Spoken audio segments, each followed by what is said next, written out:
नमस्कार, आप देख रहे हैं लाइव हिंदुस्तान चर्चा। मैं अजय शुक्ल इस चर्चा में आप सभी का इस्तकबाल करता हूं। आज की हमारी चर्चा का विषय क्या 2024 के चुनाव के पहले भूपेंद्र सिंह हुड्डा जो पूर्व मुख्यमंत्री हैं हरियाणा के, क्या वो जेल जाएंगे?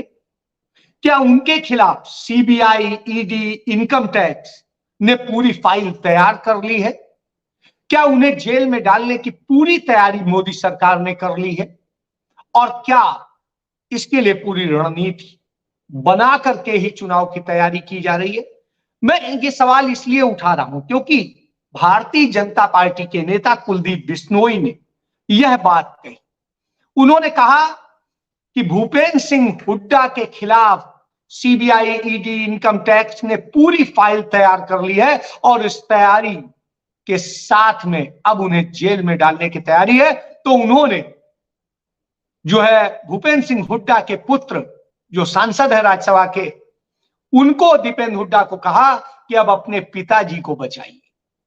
इसी पर चर्चा के लिए हमारे साथ में एक पैनल है, उस पैनल से आपका तारुफ कराते हैं। हमारे साथ में डॉक्टर वीरेंद्र सिंह चौहान है भारतीय जनता पार्टी की तरफ से, हमारे साथ में वेद प्रकाश विद्रोही जी हैं कांग्रेस पार्टी से, और हमारे साथ में डॉक्टर श्याम सखा श्याम है जो राजनीतिक विश्लेषक है, हरियाणा की राजनीति को एक 50 साल से समझते हैं। तो मैं शुरुआत जो है करूंगा सीधे वीरेंद्र सिंह चौहान से। चौहान साहब, भूपेंद्र सिंह हुड्डा को जेल में डालने की पूरी तैयारी कर ली है आपने? तो क्या क्या है, क्या लगा रहे हैं जी? देखिए, भारतीय जनता पार्टी एक राजनीतिक दल है और भारत का कोई भी राजनीतिक दल किसी को न जेल में डाल सकता है न किसी को जेल से निकाल सकता है। किसी को जेल में डालने का अधिकार भारत के संविधान ने कुछ संवैधानिक इदारों को दिया है, कुछ संस्थाओं को दिया है जो जांच करती हैं किसी शिकायत की। जांच करके कानून के प्रावधान हैं, उनके हिसाब से किसको अंदर जाना चाहिए, किसको अंदर रहना चाहिए, किसको बाहर निकल आना चाहिए। ये वो एजेंसीज हैं सरकार की जो संविधान सम्मत, कानून सम्मत तरीके से प्रोसीजर्स को फॉलो करते हुए काम करती हैं। तो साफ करना चाहूंगा, भारतीय जनता पार्टी राजनीतिक रूप से भूपेंद्र सिंह हुड्डा जी को, उनकी पार्टी को पक्के तौर पर गिरफ्तार करेगी, उनको सजा देगी। हम जब गिरफ्तारी की बात करेंगे और सजा देने की बात करेंगे तो मेरा अभिप्राय जनता की अदालत, जनता के प्रजातांत्रिक अदालत में उनको गिरफ्तार करवाने का है, उनको सजा दिलवाने का है। किसी भी राजनीतिक दल का अधिकार चौहान साहब, ये सवाल मैंने अपनी तरफ से नहीं किया। ये सवाल आपकी पार्टी के एक नेता ने उठाया है और उस नेता ने इसकी चुनौती दी है, सार्वजनिक उसमें दी है।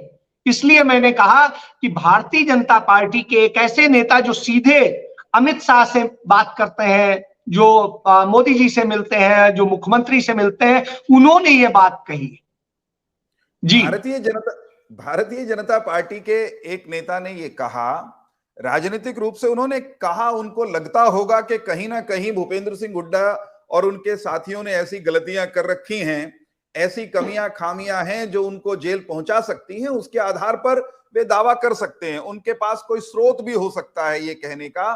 परंतु मैं फिर कहूंगा, इसमें एक बात और जोड़ना चाहूंगा शुक्ला जी, कि अमित शाह जी से और प्रधानमंत्री जी से भूपेंद्र सिंह हुड्डा जी भी मिलते हैं। अभी उन्होंने कहीं कहा भी है कि अमित शाह जी तो मेरे दोस्त हैं, मित्र हैं।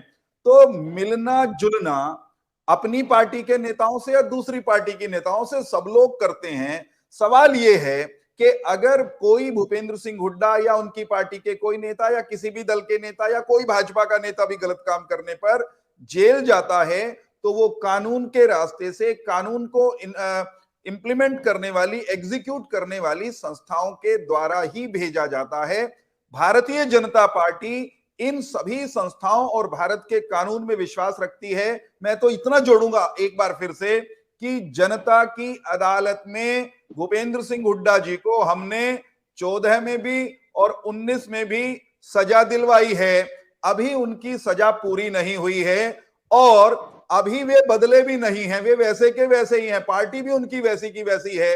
वीरेंद्र जी, ये जो खुलासा किया है जिन्होंने, जिन नेता ने, वो कुलदीप बिश्नोई जब कांग्रेस पार्टी में हुआ करते थे तो आपकी पार्टी ने ही उन्हें आय से अधिक संपत्ति और तमाम भ्रष्टाचार से जुड़े हुए मामलों को मानते हुए उनके यहां छापे डलवाए थे, चाहे मैं फिर ईडी दोहराऊंगा के हो, चाहे इनकम टैक्स के हो, तमाम सारे। आज सुनंत अजय जी, वही कह रहे हैं कि हुड्डा को तो जेल भिजवा रहे हैं, और उन्होंने कहा भाजपा तैयार करवा रही है। देखिए जी मैं फिर दोहराऊंगा शुक्ला जी, कुलदीप बिश्नोई सहित किसी भी व्यक्ति, किसी भी नेता के विरुद्ध अगर ईडी, सीबीआई अथवा कोई सरकार की एजेंसी काम करती है तो वो नियमानुसार करती है। कुलदीप बिश्नोई के विरुद्ध अगर कोई एविडेंस, सब्सटेंस था तो कुछ चल रहा होगा, और मुझे ये नहीं मालूम कि आज भी वो कहीं वाइंड अप हो गया है क्या, समाप्त हो गया है क्या, वो उस एजेंसी के लोग बताएंगे। स्पष्ट करूंगा, बिल्कुल शीशे की तरह साफ है, जो एनफोर्समेंट डायरेक्टरेट है या सीबीआई है या और दूसरी पुलिस है, कोई भी एनफोर्समेंट की एजेंसीज हैं, वे नियम कायदे के दायरे से बाहर जाकर न किसी को पकड़ सकती हैं, न किसी को छोड़ सकती हैं। कायदे से इलाज होगा, जिसका होना होगा पक्के तौर पर होगा, पक्का इलाज होगा, कायदे से इलाज होगा। वेद जी, अब आप समझ लीजिए जिस तरीके से सारी चीजें हैं। बीरेन जी ने कहा, बीरेन जी ने बड़े साले पढ़े लिखे व्यक्ति हैं, प्रोफेसर हैं, समझदार हैं, तो इसलिए उन्होंने बड़े शालीन भाषा में संविधान से लेके तमाम सारे कानून बता दिए। लेकिन जो हालात है, उन हालात में आपको लगता है, अब आप तैयारी कीजिए अपने नेता से जेल में मिलने की। जी वेद जी। डॉक्टर शुक्ल साहब, आपको, डॉक्टर श्याम सखा जी को और भाई प्रोफेसर वीरेंद्र चौहान जी को और लाइव हिंदुस्तान के चर्चा के दर्शकों को मेरा नमस्कार। मैं दो भागों में जवाब दूंगा। पहला भाग है कुलदीप बिश्नोई का। कुलदीप बिश्नोई ने अपने बेटे को मंत्री बनाने की गुहार लगाने के लिए अमित शाह जी की दरबार में हाजिरी दी, और अमित शाह के दरबार में हाजिरी लगाने के बाद उन्होंने ये बयान दिया। किस व्यक्ति ने बयान दिया? उस व्यक्ति ने बयान दिया जिस व्यक्ति के खिलाफ इसी भाजपा ने ईडी, सीबीआई जांच में मनी लॉन्ड्रिंग का खिलाफ लुकआउट नोटिस जारी किया, उनका पासपोर्ट जब्त करवाया, और सुप्रीम कोर्ट तक अपना पासपोर्ट वापस लेने के लिए बाबू बेटे गए। सुप्रीम कोर्ट में भी पासपोर्ट वापस नहीं मिला। 9 जुलाई को सुप्रीम कोर्ट ने रिजेक्ट कर दिया था पिछले वर्ष, और 10 जुलाई को राज्यसभा का चुनाव था भैया, इसको भी आप याद रखना। तो जो व्यक्ति, जिस पार्टी ने मनी लॉन्ड्रिंग, विदेशी धन में काला धन, विदेशों में काला धन रखने के आरोप में केस दर्ज किया था, उस व्यक्ति को इसी भाजपा ने किस तरह बेशर्मी के साथ, जिसे कल तक भ्रष्ट बता रहे थे, 9 जुलाई तक जिसको सुप्रीम कोर्ट से भ्रष्ट कहलवा रहे थे, उसको 10 जुलाई को वोट ली और कुछ दिन बाद भाजपा में शामिल कर लिया। और भाजपा में शामिल करने के 2 महीने के अंदर अंदर इसी भाजपा की ईडी ने, जिसे मेरे आदरणीय मित्र बड़ी ईमानदार, निष्पक्ष बता रहे थे, दिल्ली 30 हजारी कोर्ट के अंदर एप्लीकेशन देकर उनका केस रफा दफा करवा दिया, और पासपोर्ट भी वापस दिलवा दिया, और लुकआउट का नोटिस भी वापस करवा दिया, और भाऊ बिश्नोई का विदेश से भारत आने का रास्ता भी साफ कर दिया। और वो कहते हैं एजेंसी अपना काम करती है, हम उसमें हस्तक्षेप नहीं करते।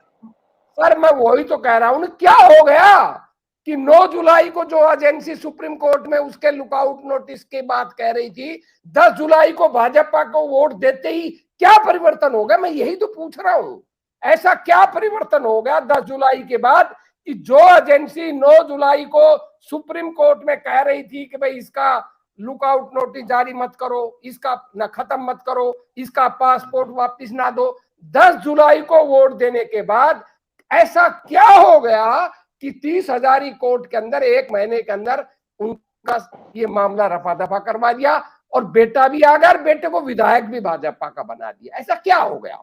तो ऐसे व्यक्ति ने कहा।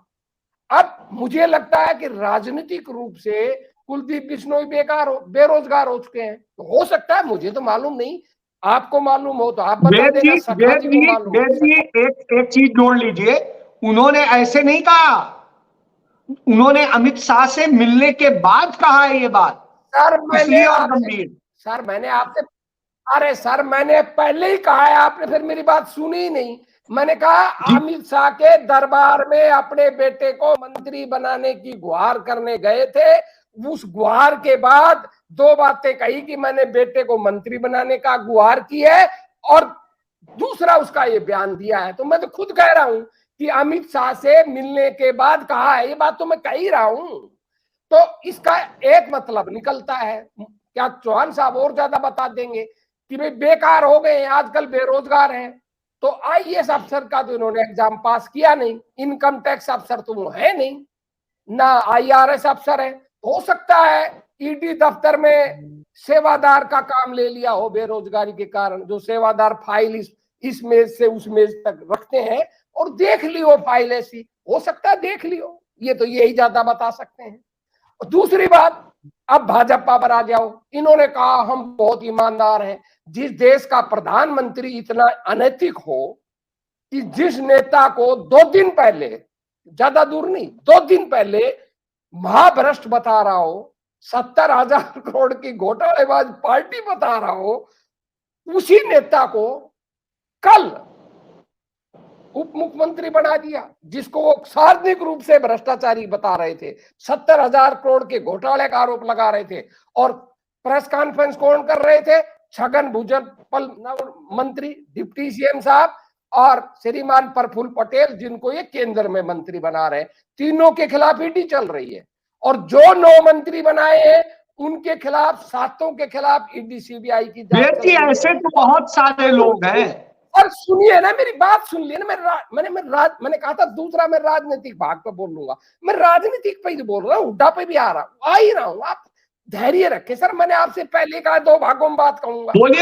बोलिए। और आश्चर्य है, एक ऐसा भी मंत्री बना दिया, कल मंत्री बनाया, परसों ही 1 दिन पहले उस पर 9,000 करोड़ रुपए घपले का आरोप किरीट सुमैया जी ने भाजपा दफ्तर में प्रेस कॉन्फ्रेंस करके आरोप लगाया, और उस आरोप को 24 घंटे बाद ही उसको मंत्री बना दिया महाराष्ट्र के अंदर।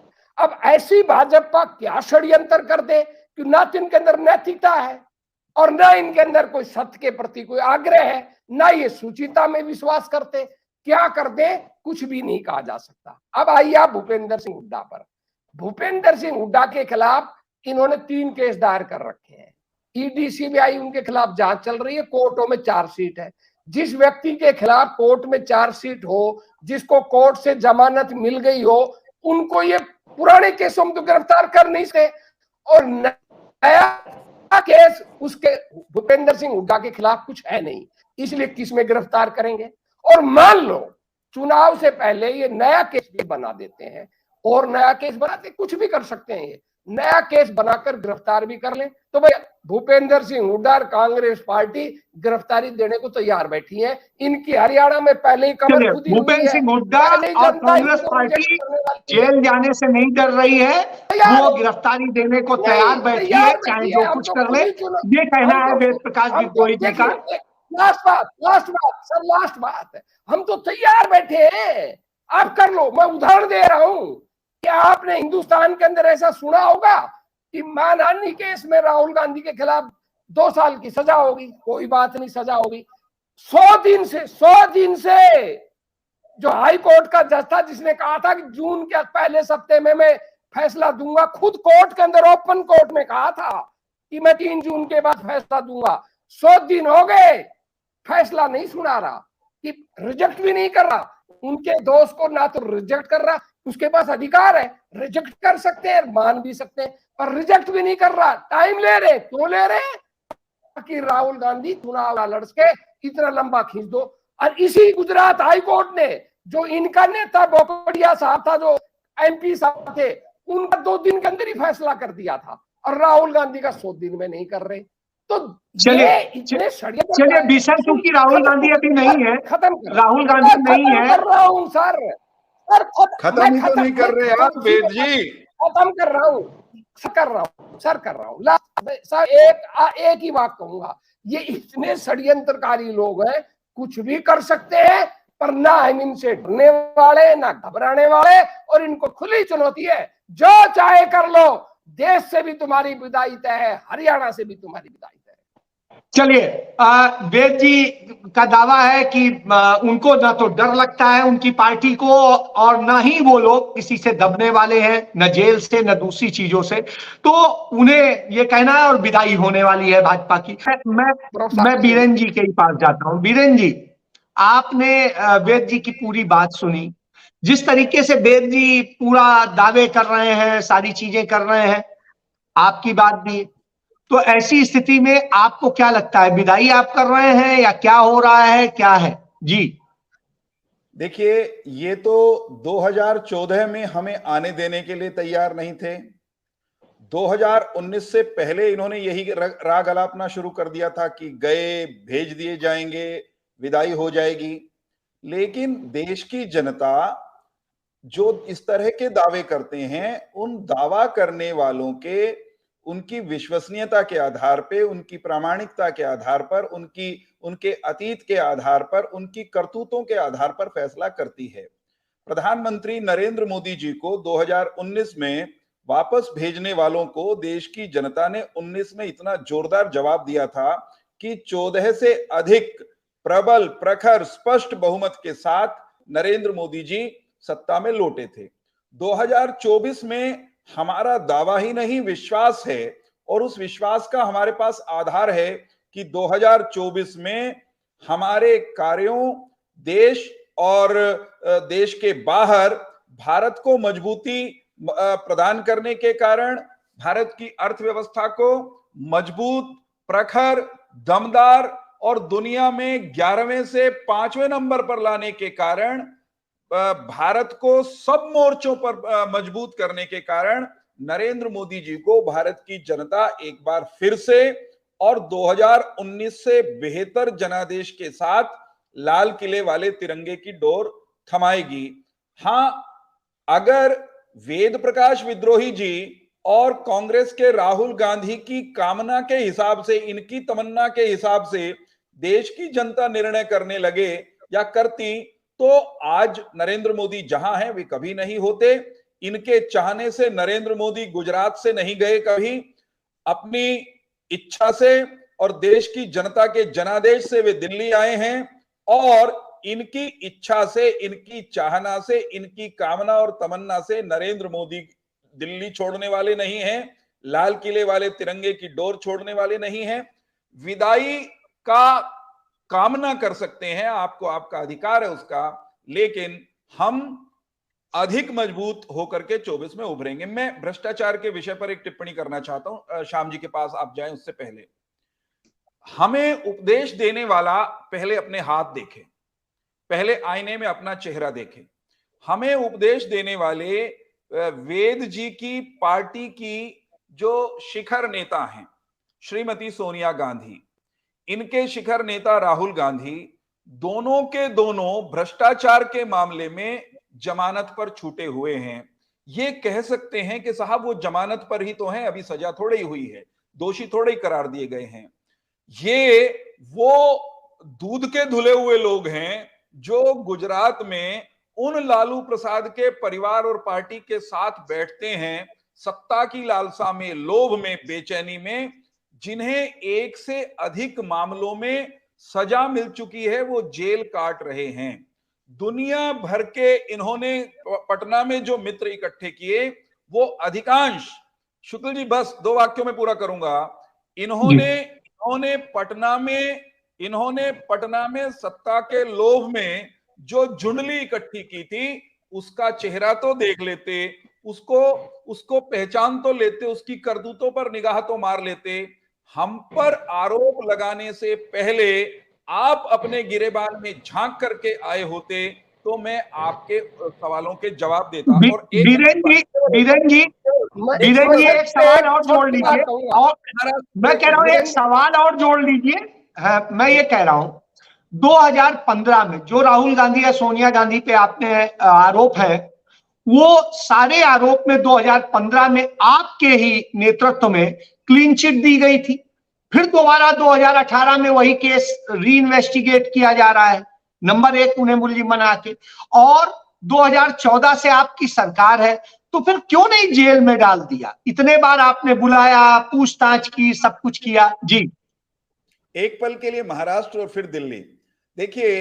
महाराष्ट्र में जिन लोगों को आज ये भ्रष्ट कह रहे हैं, पापी कह रहे हैं, उन्हें मंत्री क्यों बना दिया बता रहे हैं। सर मैं नहीं कह रहा, सर मैं नहीं कह रहा, मोदी जी ने कहा था। नहीं सर, हमारा नाम मत लीजिए। हमने देखो वेद जी, सर हमारा नाम मत लीजिए सर। मेरा इतना कहना कि मैंने नहीं कहा, मोदी जी ने कहा, इतना कह रहा हूँ। बारे में नहीं बोला था वेद जी, मैं आपकी बीरेन जी उनका आग्रह सुन लीजिए। वो कह रहे हैं हमने नहीं कहा, ये मोदी जी ने कहा था। जी, जो इन्होंने कहा वो मैं सारा सुन चुका हूं, इसीलिए उत्तर दे रहा हूं। मैं ये कह रहा हूं, हम किसी को साथ लेते हैं या किसी का साथ छोड़ते हैं, किसी को जोड़ते हैं या किसी को तोड़ते हैं, किसी की कमर तोड़ते हैं, तो हम सोच विचार कर करते हैं। आप बस ये बता दीजिए, हम अपने वाले का हिसाब जनता को भी दे देंगे। आप हमें ये बता दीजिए, आपने जिनको जो आपको भ्रष्ट लग रहे हैं और मोदी जी के कहे अनुसार भ्रष्ट हैं, उन भ्रष्टों को आप कल शाम तक, कल दोपहर तक गोदी में बिठाकर क्यों खिला रहे थे और उनके साथ कैसे खेल रहे थे? तो कुल मिलाकर के आपका अपना आचरण उनके संबंध में क्या रहा, ये तो बताइए ना।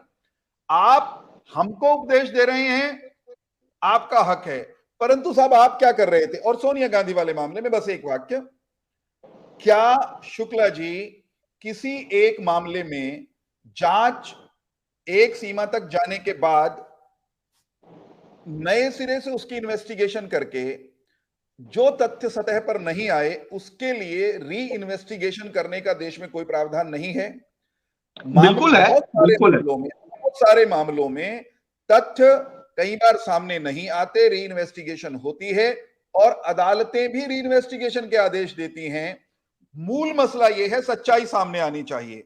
सर मैं यही तो कह रहा हूं कि 2018 में आपने दोबारा इन्वेस्टिगेट किया, आज 2023 के आधा बीत चुका है। हम आग्रह कर रहे हैं कि साहब गिरफ्तार कर लीजिए। जी, मैं आपका ये आग्रह प्रधानमंत्री जी तक और केंद्र की सरकार तक पहुंचाने का प्रयास करूंगा। मैं उनसे कहूंगा कि शुक्ला जी भी और वेद जी भी चाहते हैं कि श्रीमती सोनिया गांधी को, राहुल गांधी को जल्द से जल्द भ्रष्टाचार के आरोप साबित करने की प्रक्रिया पूरी करके कारागार में भेजा जाए। मनोकामना मेरी भी यही है, लेकिन जांच का काम एजेंसियों ने करना है, वो कर रही है शुक्ला जी। चलिए मैं इसके बाद आता हूं, इसके बाद विस्तृत जवाब दूंगा। केवल एक लाइन बोलूंगा ही नहीं।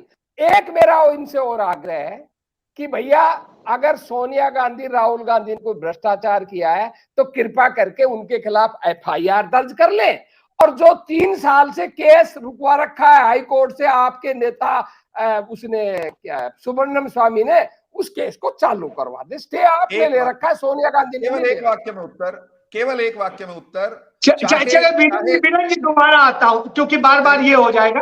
मैं डॉक्टर साहब सारी बातें आपने सुन ली।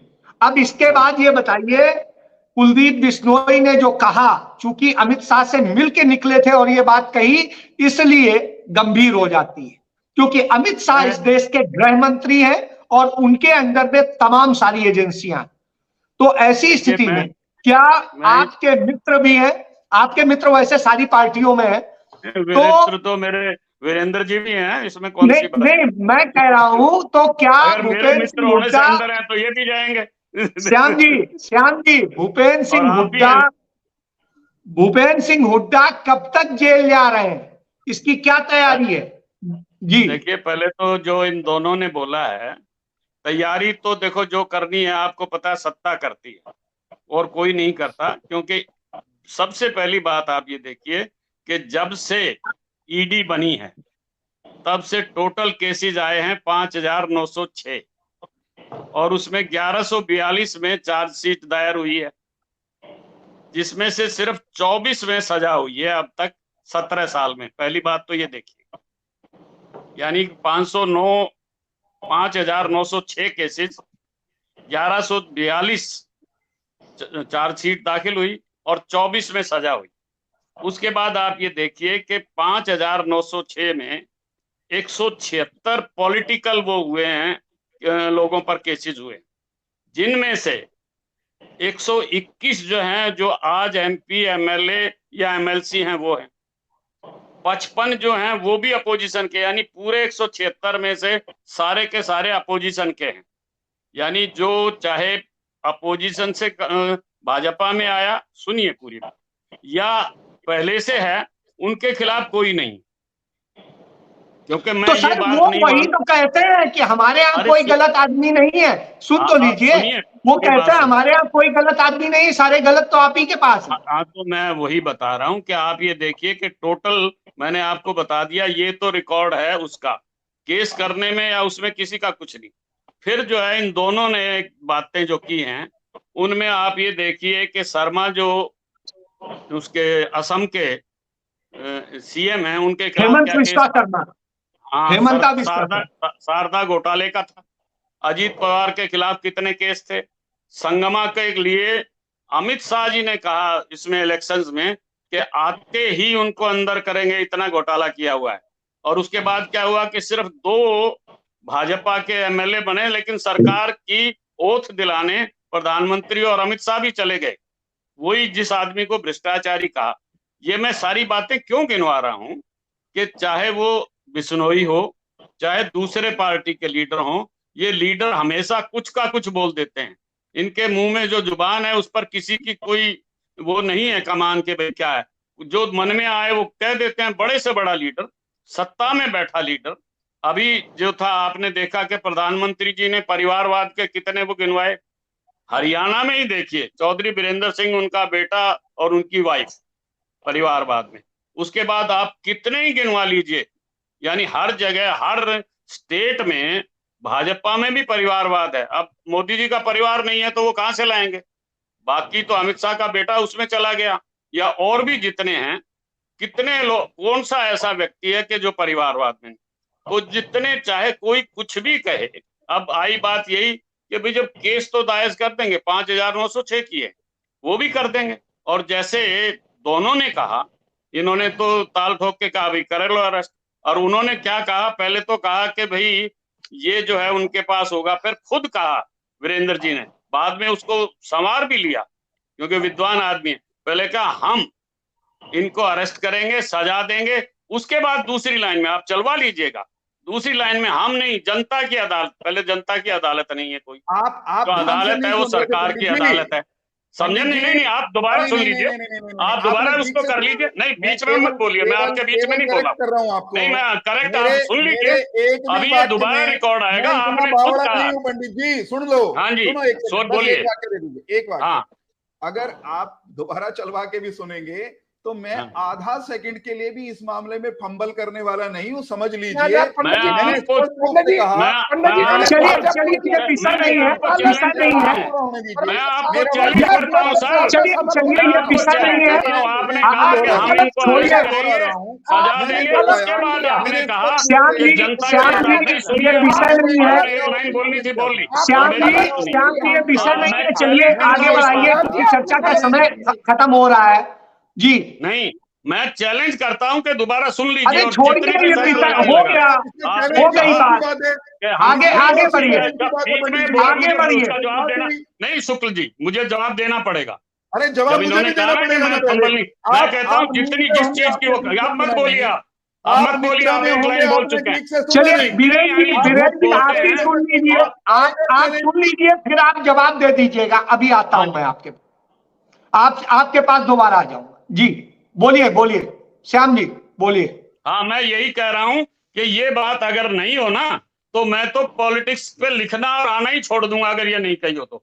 इतनी एक सेकंड में झूठ बोलते हैं जिसका कोई हिसाब नहीं इस पार्टी के लोग। अरे हम झूठ चलिए झूठ बोलते हैं। चलिए मुद्दे पे आइए, मुद्दे पे। ये बात है, आप ये बताइए कि ये 5,906 केसेज में से अब आप जरा कितने छोड़ने केसेस की हुए? तैयारी कर लीजिए। तो आप केस तो जरा किसी जो पर कर छोड़ना दें। चाहते हो उसकी तैयारी कर कितने लीजिए। केसेस कर लेंगे? पंडित जी, आप कर लेंगे, ठीक है, उससे पहले अरेस्ट भी कर लेंगे, कोई दिक्कत की बात नहीं है। बात तो इस बात की है कि अब तक का जो रिकॉर्ड है ईडी का, और ईडी में एक स्पेशल सेक्शन है 13 हुजूर, उस सेक्शन में क्या पावर दी गई है और जो बाद में दी गई है 2014 के बाद, कि कोई व्यक्ति अनोनिमस भी अगर वो करेगा तब भी केस कर सकता है। कोई अफसर या खुद डायरेक्टर ये सोचता है कि मैं केस कर सकता हूं, यानी बिना किसी सबूत के, वो उसी वक्त उसके पास भेज सकता है, अरेस्ट कर सकता है। ये जो ईडी का सेक्शन 13 है, पढ़ लीजिएगा।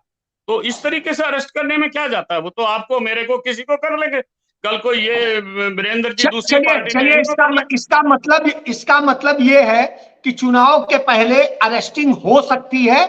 मैं डॉक्टर बीरेन ये के नहीं, पास बहुत जाऊं सारे उसके लोगों की होगी, सारे देश में होगी। जी, मैं डॉक्टर बीरेन के पास जाऊं उसके पहले, फाइनल कमेंट के लिए, उसके पहले वेद जी से बात कर लेता हूं।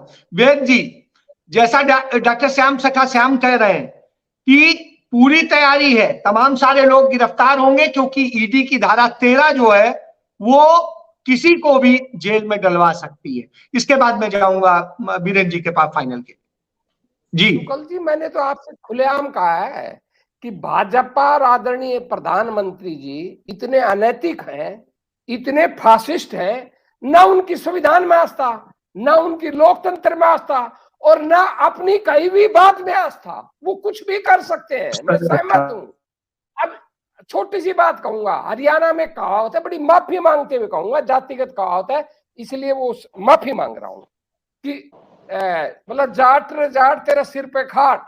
तो जाट ने कही, तेली साहब ने कही थी, बोला तेली रे तेली तेरा सिर पे कोल्लू। बोला रे जची नहीं, बोला सुरी जची नहीं तो बोझी तो मरा गो। तो वही सोनिया गांधी राहुल गांधी के मामले में कोई एफआईआर नहीं, कुछ नहीं, पर जांच चल रही है। और जिस व्यक्ति ने केस कर रखा है उसने 3 साल से हाई कोर्ट में स्टे ले रखा है, सुब्रमण्यम स्वामी ने, कि भाई इस पर केस को चलाओ ही मत। तो क्यों क्यों क्योंकि केस चलेगा तो खत्म हो जाएगा, पर क्योंकि इन्होंने तो गार लगानी है। तो ये गार लगाने के लिए, किसी को कलंकित करने के लिए, सत्ता के दुरुपयोग में कहीं तक भी जा सकते हैं, हमें कोई आश्चर्य नहीं होगा। परंतु हम बड़े साफ शब्दों में कह रहे हैं, इस पर लास्ट बात, हम बड़े साफ शब्दों में कह रहे हैं कि भाई जिसको विपक्ष की राजनीति करनी है, कांग्रेस की राजनीति करनी है, वो डरो मत, और जिसको भाई डर लगता है वो भाजपा में चले जाओ। जनता ने हमको संदेश दे दिया कि हम जो डरता है उसके साथ नहीं, न डरने वाले राहुल गांधी के साथ है। और उसका परिणाम आपने कर्नाटक में देख लिया, और कल आपने देख लिया तेलंगाना में, इतनी भारी भीड़ थी, और तेलंगाना में भी हम जीतेंगे, और देश में भी मोदी जी को हराएंगे। और चौहान साहब की आखिरी बात का जवाब, इन्होंने कहा हम 2019 में भी कह रहे थे, हम चौहान साहब ठीक कह रहे थे, परंतु आपने तुरप का पत्ता चल दिया। आपने पुलवामा और सर्जिकल स्ट्राइक के नाम से भावनात्मक रूप से भड़काकर जनता से वोट बटोर ली, और जनता भी अब समझ गई। अब आप चाहे जैसे षड्यंत्र कर ले, जनता तो देखिए, ये तो चलिए मैं फाइनल कमेंट के लिए डॉक्टर बीरेन के पास जाऊंगा, क्योंकि समय की बाध्यता है। डॉक्टर साहब, जो आप कहना चाहते थे वो अपना कमेंट कहें, सबकी बातों को आपको कंक्लूड करिए जल्दी से। जी, मैं बहुत विनम्रता से दोहराऊंगा, श्याम सखा श्याम जी अनावश्यक रूप से राजनीति और लेखन छोड़ने का दावा कर रहे थे।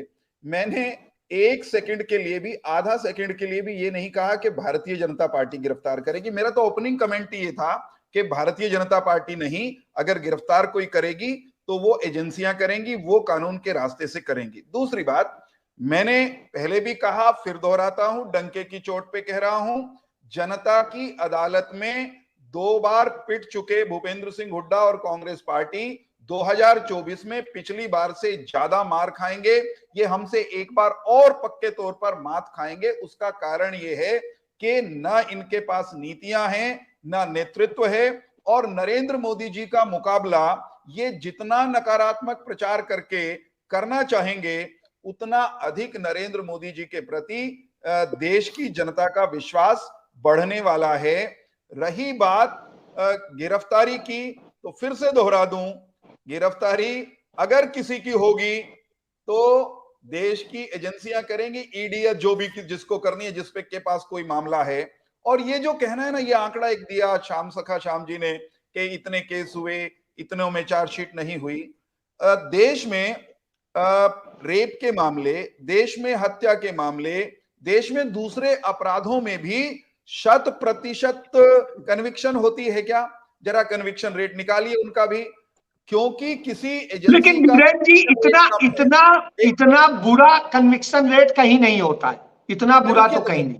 बस एक वाक्य कन्विक्शन रेट अलग अलग मामलों में अलग अलग अपराध के हिसाब से वो कम ज्यादा हो सकता है। कभी कभी एजेंसियों कन्विक्शन रेट अलग अलग मामलों में, चूंकि समय की बाध्यता है। एक अंतिम वाक्य, केवल एक अंतिम वाक्य, क्योंकि ईडी का कन्विक्शन रेट कम है इसलिए ईडी बंद नहीं की जा सकती, क्योंकि सीबीआई, ईडी और पुलिस, उन पर नियंत्रण सरकार का होता है, क्योंकि सरकार को जनता ने वो अधिकार दिया होता है। इसलिए पुलिस, ईडी, सीबीआई, इनको काम करने से रोका नहीं जा सकता।